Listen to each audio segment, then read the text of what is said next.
Bismillahirrahmanirrahim. Assalamu alaikum dear students of class 9th. Today we will discuss examples of algorithms जो कि जैसा कि हम पहले भी एग्जांपल्स कर रहे थे, हमने 1 2 3 कर ली थी स्टूडेंट्स, तो आज हम उससे आगे चलेंगे। तो एग्जांपल नंबर 4 है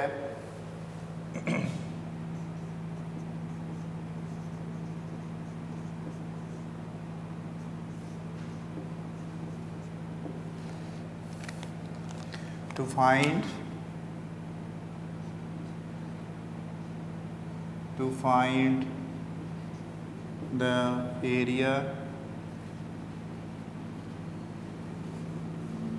of to find the area of parallelogram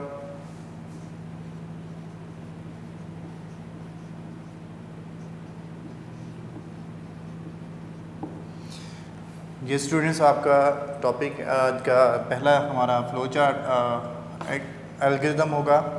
algorithm को जो है आप सॉल्व करते हैं, तो आपको पता है पहला स्टेप जो होता है स्टेप 1, वो हमेशा हम क्या लिखते हैं जी, स्टार्ट, यानी कि हम एक लॉजिकल जो है वो इसको देते हैं स्टार्ट। तो बेटा अब शेप जो है वो पैरेललोग्राम है जिसका एरिया हमने फाइंड करना है। इसका मतलब हमारी आउटपुट क्या है, एरिया फाइंड करना, और शेप हमें पता चल कि रेक्टेंगल है, तो इसका एरिया का साथ ही हमारे जहन में आ जाता है कि ये होता है base multiply by height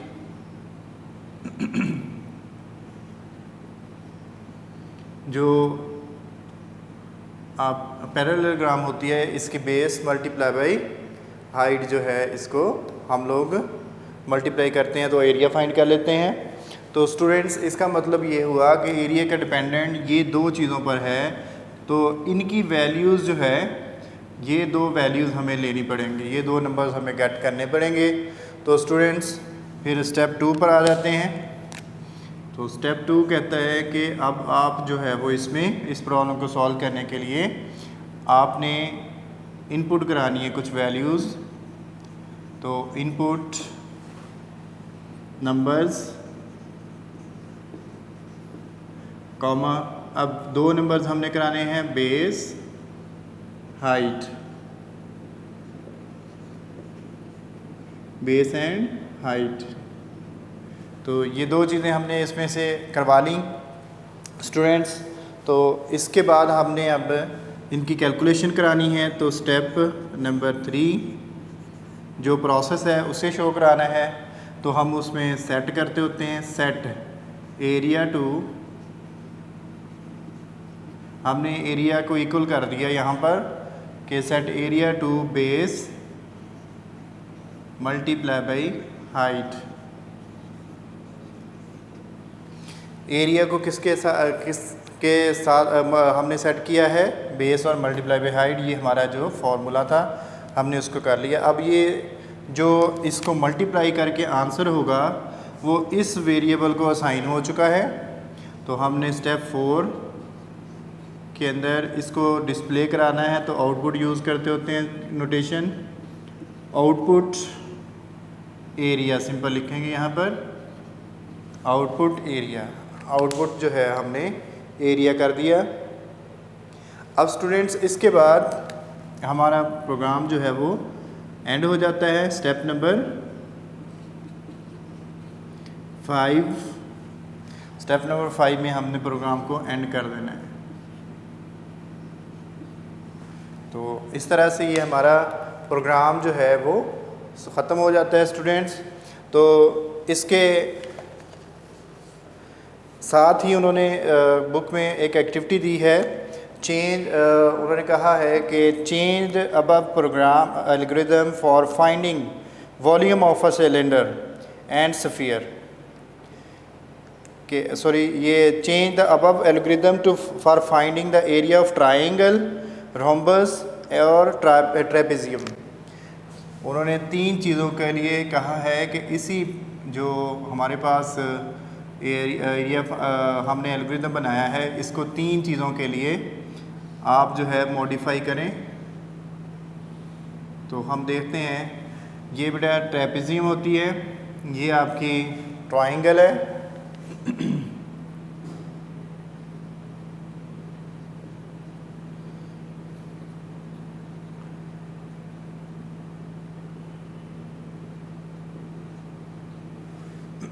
trapezium, इसमें आपको पता है कि ये 4 साइडें होती हैं, ए साइड, बी साइड, और यहाँ से हम इसको एच कहते हैं। ये सी साइड हो गई, ये 4 यानी कि डी साइड है। तो ये ज़रूरी नहीं है कि हर साइड इक्वल हो। तो स्टूडेंट्स, ये ट्राइंगल है आपके पास, आपको पता है कि इसमें ये इसका बेस होता है और इसका हम ये एच ले लेते हैं, हाइट, बेस। अब इसके अंदर ये भी बेस है, इसको भी बेस कंसीडर करते हैं और इसको भी बेस कंसीडर करते हैं। अब तीसरी जो है वो रम्बस, जिसे हम डायमंड साइन भी कहते हैं, हमने उसको यूज़ किया था फ्लो चार्ट्स के अंदर भी। तो इसका ये होता है कि साइडें सारी इक्वल होती हैं और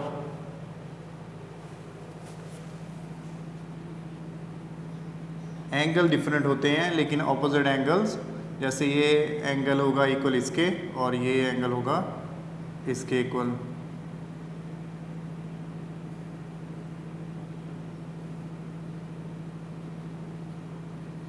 रोम्बस, ये स्टूडेंट्स मैंने तीनों आपको फिगर्स बना दी।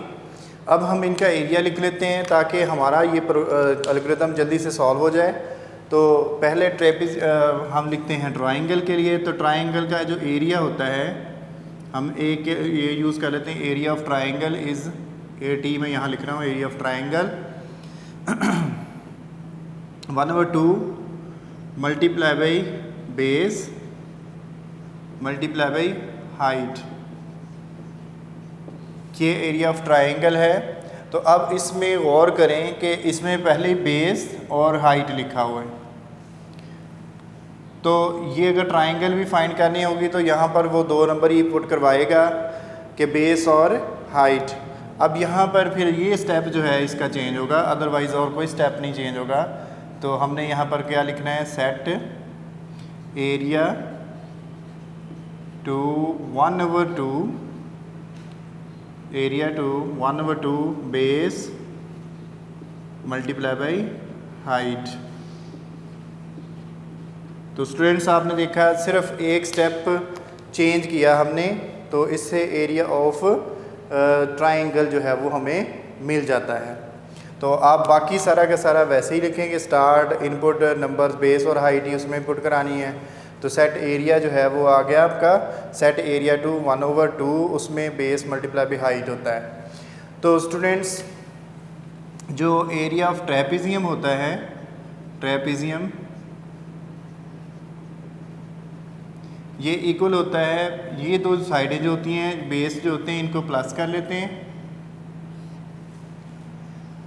और इसको 2 से डिवाइड कर लेते हैं, मल्टीप्लाई बाई h। तो स्टूडेंट्स, इसमें जो आपके पास एरिया आया है, इसमें क्या फ़र्क पड़ा कि हमने ये जो बेस थी हमारे पास, हमने यहाँ पर 1 ली हुई है, तो हम इसे 2 बेस कहेंगे। यहाँ पर फिर क्या हो जाएगा, इस स्टेप को मैं इसको मिटा देता हूँ, ट्राइंगल की आपको समझ आ गई होगी। अब हम बात कर रहे हैं कि एरिया ऑफ ट्रेपेजियम अगर फाइंड करना हो तो उसके लिए क्या चेंज होगी। तो ये एक बेस है, तो हम इसे यहाँ पर जो है वो स्टेप 2 को ये कर लेंगे कि इनपुट नंबर्स, अब उसमें बेस 1 कॉमा बेस 2, यानी कि उसमें 2 वैल्यूज़ बेस की पुट करनी होती हैं, AB साइड्स होती हैं। तो बेस 2 कॉमा हाइट या एल्टीट्यूड हम उसे कह सकते हैं। तो ये 3 चीज़ें इसमें हो गई। अब इसका ये वाला स्टेप जो था, ये 2 वाला इसमें चेंज हो गया। अब स्टेप 3 का एरिया भी डिफरेंट होगा, ज़ाहिर है। तो स्टेप 3 में हमने इसको सेट एरिया टू हमने कहना है, set area to 1/2 multiply by base 1 हमने लिखा हुआ है प्लस बेस 2 डिवाइड अब हमने पहले ही कर लिया है मल्टीप्लाई, इसको ब्रैकेट में लिखेंगे क्योंकि पहले ही हम मल्टीप्लाई प्लस करना है, मल्टीप्लाई बाई हाइट।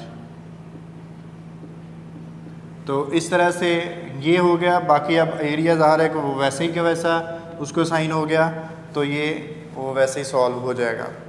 तो इस तरह से स्टूडेंट्स आपने देखा कि स्टेप 2 में हमने ट्रेपेजियम के लिए जो है वो इस फार्मूले के मुताबिक इनपुट्स भी चेंज कर दी और उसका थोड़ा फार्मूला अगले स्टेप में चेंज कर दिया। तो ये हमारा बाकी सारे स्टेप ऐसे कि ऐसे होंगे, तो इसको भी हम अब मिटा लेते हैं। अब जो है इसमें चेंज करनी है रोम्बस के लिए। तो स्टूडेंट्स रोम्बस के डिफरेंट फार्मूलाज होते हैं, तो हमने जो इसके मोस्ट रेलेवेंट फार्मूला था हमने बस वही लिखना है। तो उसमें हमने देखा कि रोम्बस की जो दो साइड्स होती हैं, इनमें अगर हम इस तरह से 90 डिग्री का एंगल बनाएं तो ये अल्टीट्यूड कहलाता है, और ये साइड्स जो हैं इसकी इक्वल होती हैं। इसको आप बेस कह सकते हैं आप, तो साइड को बेस, ठीक है। और एक क्योंकि इक्वल होती हैं सारी साइड्स, तो इसका एरिया आ जाता है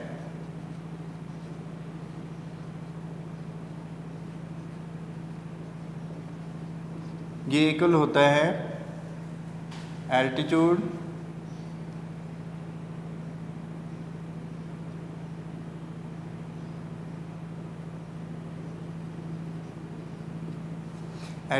मल्टीप्लाई बाई बेस, ठीक है स्टूडेंट्स। तो एल्टीट्यूड मल्टीप्लाई बाई बेस ये इसका एरिया होता है। तो इसको चेंज करने के लिए हमें क्या करना चाहिए, इसमें हाइट लिखी हुई है, यहाँ पर हम इसमें एल्टीट्यूड लिख देंगे,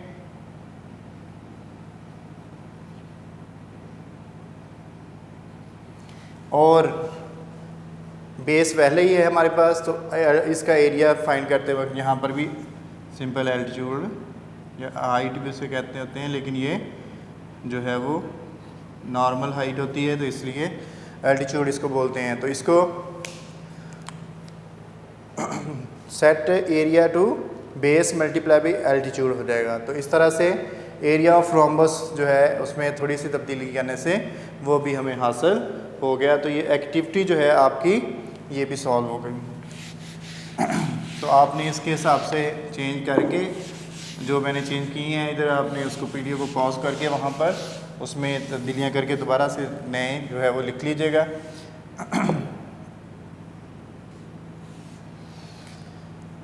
अब स्टूडेंट्स हम बढ़ते हैं एग्ज़ाम्पल जो है हमारी वो 5, आज के लिए 2 है हमारी एग्ज़ाम्पल वो जो हम सॉल्व कर रहे हैं। यहाँ पर चलो हम बुक के हिसाब से कर देते हैं, ये एग्ज़ाम्पल नंबर 4 थी। अब हम एग्ज़ाम्पल नंबर 5 करेंगे।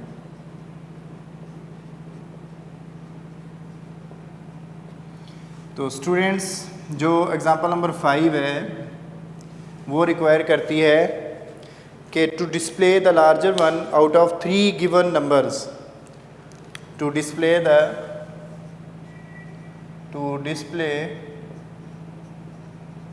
द लार्जर वन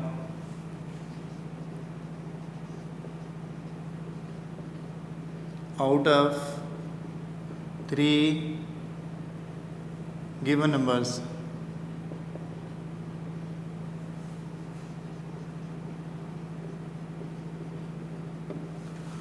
अब स्टूडेंट्स इसका एल्गोरिथम लिखते हैं हम लोग। इसमें आप गौर कर लें पहले से चीज़ें कि हमने लार्जर हमारी आउटपुट होगी, 3 गिवन नंबर्स होंगे, ये इनपुट है, ठीक है। डिस्प्ले कराना क्या है, लार्जर वन आउट। तो इसके सॉल्यूशन निकालते हैं। स्टेप 1 स्टार्ट, हमेशा की तरह स्टार्ट हमारा एल्गोरिथम हो गया स्टूडेंट्स। अब आगे जो है हमने अब करना क्या है वो स्टेप 2 में लिखेंगे। स्टेप 2 इनपुट करानी पड़ेगी हमें, इनपुट नंबर्स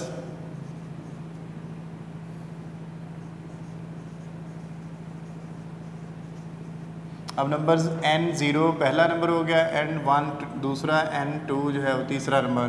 तो इस तरह से हमने 3 नंबर जो है वो पुट करवा लिए स्टूडेंट्स। अब स्टेप 3 पर आ जाएंगे। अब हमने सेट कर रहे हैं कि सेट, अब हमने ये कर लेना है कि n2 जो है वो लार्ज है। सेट लार्ज टू n0, यानी कि n0 को हमने लार्ज कह दिया कि ये n0 जो है वो n large is equal to n0। ये वेरिएबल हमने एक बना लिया, क्रिएट कर लिया यहाँ पर, जो कि इसको लिखने का तरीका ये समझ लें कि हमने लिखा है कि large is equal to n0, यानी कि n0 नंबर जो है, पहला नंबर जो है हमारे पास, वो सबसे ग्रेटर है। अब हमने स्टेप 4 पर चले जाना है। तो अब हमने ये करना है कि अब कंडीशन लगानी है कि if n1 greater than large, यहाँ पर तो हमने लार्ज इसको कर दिया कि ये है। अब if n1 is greater than large, set large to n1। अब हमने ये कह दिया स्टूडेंट्स के जो लार्ज को कंपेयर करो, जो हमने n0 को कहा था उसको कंपेयर किया n1 के साथ। तो अगर ये ट्रू है तो उन्होंने कहा कि सेट लार्ज टू n1। अगर ये फॉल हो जाएगी तो ऑटोमेटिकली वो n0 के ही पहले से जो असाइन है वही रहेगा। अब स्टूडेंट इसी तरह से नेक्स्ट कंडीशन आप अप्लाई करेंगे, क्योंकि दो नंबर्स का अभी कंपेयर हुआ n0 का और n1 का। अब हमने स्टेप नंबर 4 के अंदर 5 के अंदर हमने उसका कंपेयर जो है, अगर n1 है ग्रेटर, अब हमने कहना है कि n2 is greater than large. अब अगर तो n2 ग्रेटर दैन लार्ज है तो सेट हो जाएगा, ज़ाहिर है सेट क्या होगा, सेट लार्ज टू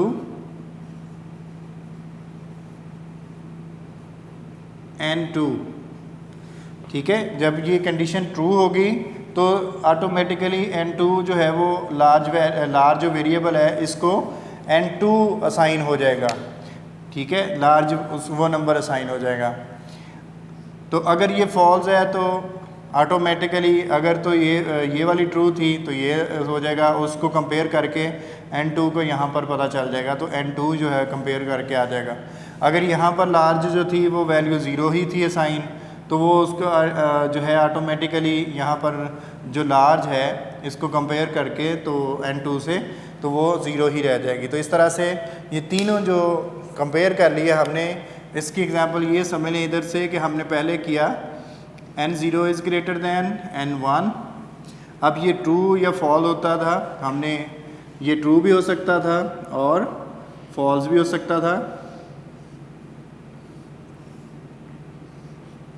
और अगर ये येस है तो हमने n0 को फिर कंपेयर करना होता था n2 के साथ। तो यहाँ पर n1 को अब फिर कंपेयर करेंगे n2 के साथ। अगर ये नो होता था तो ये हमने कंडीशन जो है लार्ज के साथ कर ली कि हमने यहाँ n0 के बजाय लार्ज कर लिया, लार्ज ने n1 जो है वो उससे कंपेयर कर लिया। तो इस तरह से आगे जो है वो मज़ीद कंपेयर करके हमने 2 दफ़ा तो हमारा जो लार्ज वैल्यू है, लार्ज वेरिएबल है, उसको वैल्यू साइन कर दी है। ये हमारी लार्ज वैल्यू है, वेरिएबल है, इसको साइन हो गई जो भी लार्ज उसके अंदर होगा। तो अब हमने इसको आउटपुट करा देना है। स्टेप 6 में आउटपुट जो वेरिएबल था हमने लार्ज, यहाँ कॉमा लगा के तो लिख दिया लार्ज, यानी कि लार्ज को आप आउटपुट कर दो। स्टेप 7 एंड हो जाता है। इस तरह हमारा प्रोग्राम जो है वो एल्गोरिथम वो हमने एंड कर दिया। तो अब स्टूडेंट दोबारा समझ लें, स्टार्ट किया, 3 नंबर इनपुट करा लिया क्योंकि 3 को कंपेयर करना है। लार्ज को जो है वैल्यू, ये लार्ज वेरिएबल है, इसको पहले हमने कह दिया कि इक्वल है n2 n1 के n0 के। फिर दूसरी तरफ हमने इसको कंपेयर किया कि क्या वो लार्ज से बड़ा है n1, तो अगर तो सेट अगर ये बड़ा होता ट्रू होती तो सेट लार्ज टू n1 हो जाता, नहीं तो लार्ज वही रहना था 0 अगर वो नहीं होती तो। अब n2 हमने कहा कि ग्रेटर देन लार्ज है, अगर वो n0 भी रह गया होता तो भी हमने इसको कंपेयर लार्ज को कर लिया, तो अगर तो ये ट्रू है तो ज़ाहिर है फिर हमारे पास n2 ग्रेटर है, तो इसलिए हमने जो है सेट कर लिया लार्ज को n2 के इक्वल। तो आउटपुट करा दिया लार्ज, जो भी इसमें से इक्वल ग्रेटर होगा वो लार्ज को वैल्यू साइन हो गई और फिर हम उसको आउटपुट करा देंगे, तो एंड हो जाएगा इस तरह से। तो ये हमारा एल्गोरिथम नंबर 5 है एग्जाम्पल उसकी। अब हम स्टूडेंट्स एग्जाम्पल नंबर 6 की तरफ बढ़ते हैं। तो एग्जाम्पल नंबर 6 कह रही है कि to assign grade to a subject based on the achieved marks.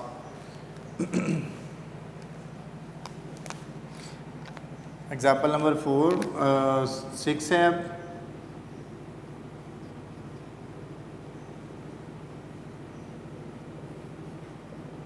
To assign grade to a subject according to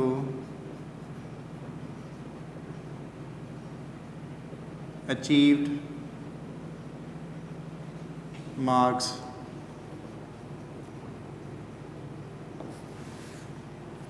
तो स्टूडेंट्स हम शुरू करते हैं इसको। सबसे पहले हमने स्टेप नंबर 1 वो स्टार्ट का होता है। स्टेप नंबर 2, अब आपको 2 चीज़ें चाहिए। ग्रेड फाइंड करने के लिए हमें परसेंटेज चाहिए। तो स्टूडेंट्स आपको परसेंटेज किस तरह से निकालते हैं? ऑब्टेन मार्क्स की मदद से, और जो उसके टोटल मार्क्स होते हैं सब्जेक्ट के अंदर से। तो हम यहाँ पर इनपुट कराएंगे, इनपुट नंबर्स, 2 नंबर्स हमने उनसे पुट कराने हैं। ऑब्टेन मार्क्स, तो मैं यहाँ पर OBT लिख रहा हूँ, कॉमा टोटल मार्क्स TM। तो इस तरह से वहाँ पर टोटल मार्क्स बुक में आपके पूरा लिखा हुआ है तो आप वो लिख लें। ऑब्टेन OBT हमने लिख लिया वेरिएबल, तो इसके अंदर स्टोर हो जाएगा जो भी ऑब्टेन मार्क्स आप लगाएंगे, तो हम इसको ऐसे ही यूज़ करेंगे। तो स्टेप 3, अब परसेंटेज फाइंड करनी है। सेट परसेंटेज के लिए हम P सिंपल यूज़ करेंगे।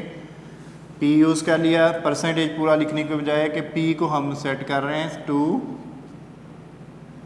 अब फॉर्मूला लिख देना है ऑब्टेन मार्क्स, ये OBT हमने इसमें स्टोर कराए हुए हैं, डिवाइडेड बाय टोटल मार्क्स।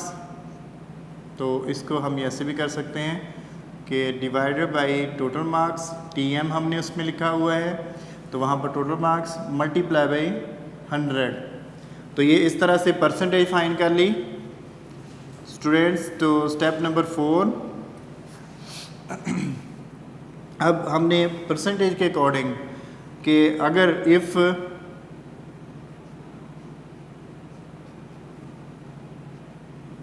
हमने कंपेयर करना है, if P is greater than 80 then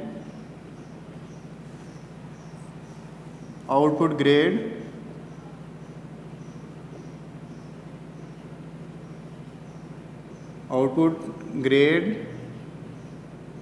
A+।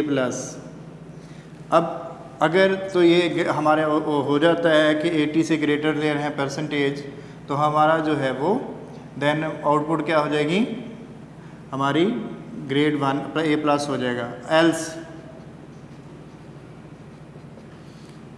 Else if P यानी कि percentage is greater than 70 then print print या आउटपुट ग्रेड, तो ये आउटपुट भी हम इस तरह से भी लिख सकते हैं, तो ज़्यादा बेहतर ये है कि सेट ग्रेड टू, जो आपकी बुक के हिसाब से भी हो जाएगा, सेट ग्रेड टू A+, यहाँ पर भी हम then set grade to A, else के एक स्टेप को उन्होंने बुक में बताया हुआ है। एल्स क्या करेंगे कि if P is greater than 60 then set grade to B। तो स्टूडेंट्स ये ग्रेड टू B हो जाएगा उस वक्त। अब एल्स फिर से करेंगे, क्योंकि हमारे अभी ग्रेड का फॉर्मूला ख़त्म नहीं हुआ है। If P greater than 50 then भी लिख सकते हैं, सेट ग्रेड टू भी लिख सकते हैं, देन सेट ग्रेड टू, अब else if P is greater than 40%, तो then set grade to D। अब स्टूडेंट्स अगर आप else P if P greater than 33% then set grade to E। Else अब हमारा ग्रेड जो है वो परसेंटेज जितनी भी हो हमें उससे फ़र्क नहीं पड़ता, तो सेट ग्रेड